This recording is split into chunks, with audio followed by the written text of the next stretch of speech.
Hey man, the homie Jerry man crashed out on us during the week, man, and for those that were under a rock and didn't hear it, and for our audio listeners, for sure, we definitely gotta get y'all up to speed in case y'all was under a rock when it happened, but. Let's listen to it, man, and let the crew. We're gonna let the crew give they take on, what they feel like the situation is about. Let's get to it. Yeah, at Jerry Audio. Okay. So, Jerry, 1970 a little different from this past off season in building the team we're talking about today, which Courtesy there of was the a lot of fan, criticism that you 105.3 The guys Fan. Shout out didn't to add, y'all. didn't spend, and don't add, and don't spend, and are not aggressive enough with some of the problems that are still haunting the Cowboys today that we see play out on the field. That's the point of talking about the off season. I remember those criticisms very well. Okay, so what? Are they playing out to be accurate? What's your point? My point is, it seems like Listen, let me tell you what I'll do. Let me tell you what I'll do about it. I will let us sit down and look at the decisions we've made over the last several years. Okay, I'll look at it. Now, if you think I'm interested on a damn phone call with you over a radio, and sitting here and throwing all the good out with the dishwater, you have got to be smoking something over there this morning. I'm not. And I really don't. And I don't even want our listeners to listen to me. To talk about, this is not your job. Your job isn't to let me go over all the reasons that I did something and I'm sorry that I did it. That's not your job. Well, my job is to ask why. Job, or I'll get somebody else to ask these questions, man. Jerry, we're trying to figure out why the team is. I'm not kidding. I'm not kidding you. You're not going to figure out what the team is doing right or wrong.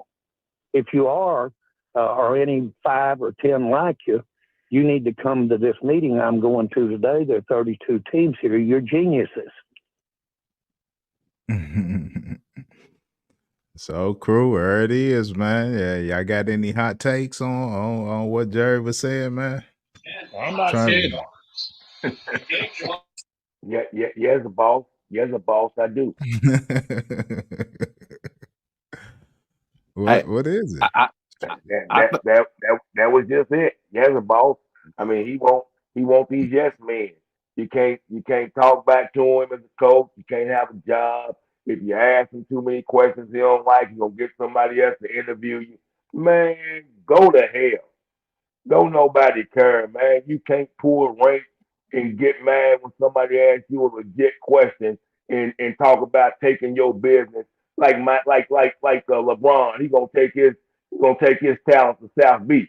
So the fan can't ask him no question. Now he's gonna take his talent to another radio station to get it. Stop it, Jerry, man. That sounds like an old slave mentality. Do what I say.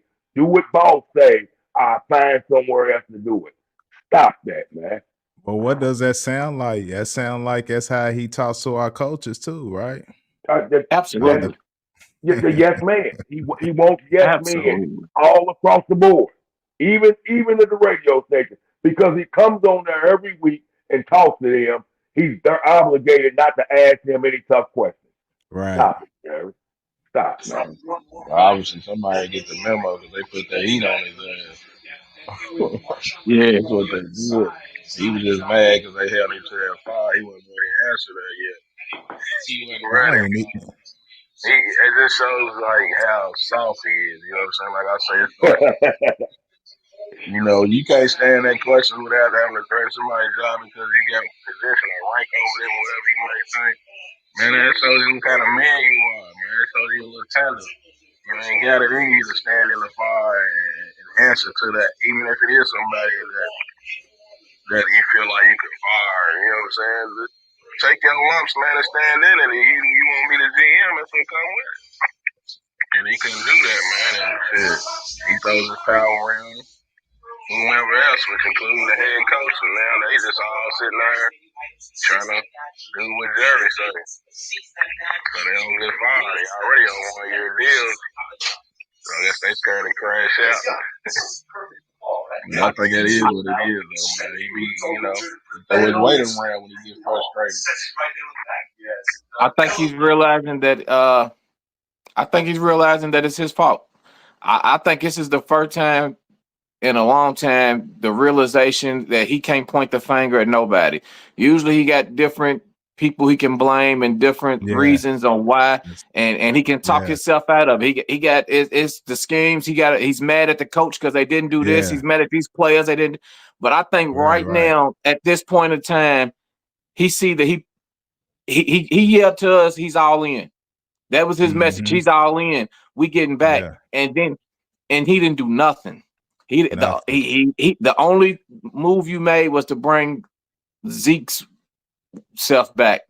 I ain't even going to talk bad on you, Zeke, because you one of my faves. You're still 21, but at the same time, that was not an upgrade at what we did. Losing Pollard to get Zeke was not an upgrade, and Jerry, all the defensive players we lost, all those after they left and ran with Quinn.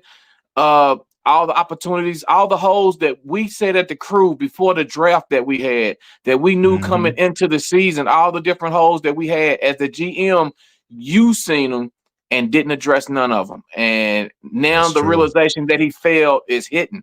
It's finally hitting him in his face. This is on him. He ain't got nobody to point the blame at. And he's self-destructing. He's imploding on the inside, and he don't want no. His ego got in the way when dude told him about it, and he had no defense. His ego got in the way. He's hurt. Yeah, stunned a little bit. Yeah, that's true, Rick. That's true. That's dumb. That's dumb. True. And you played like how Steve-O been saying, y'all. You played around with them contracts, playing, not paying Dak, not paying CD, waiting too late to pay them, and that cost you some money that you could have used to go get a Derrick Henry. To the week before week one. You waited to the day of week one for the day of for Dak and a couple of the week for CD. Come on, man. Man, they had to knock you sign. Yeah, they had to knock you sign them contracts, man. Yeah, man, that's crazy. When you could have signed them at the end of last year or early in the training camp for way less. You let that price get up, and it's hurting you. And it's hurting us. And it's hurting make us. No Look at about CD it. and Dak. Look at CD and Dak. They ain't on the same page or nothing. Make no quarters about it. That was all strategically done by Jerry. I think he waited on purpose to sign them just to keep us talking about, just to have us something to talk about for everybody, when they signed late breaking this and that. Because we ain't signed, our free agency was crap. We didn't sign nobody. We didn't have no news reporting. Right. Yeah. I think it was all strategically done, and it's blowing up. Right. Yeah. He told his draft day, you knew what the salary caps was going to be 2 years from now. Yeah. Didn't care. Too busy trying to prove Dak and Ty French wrong.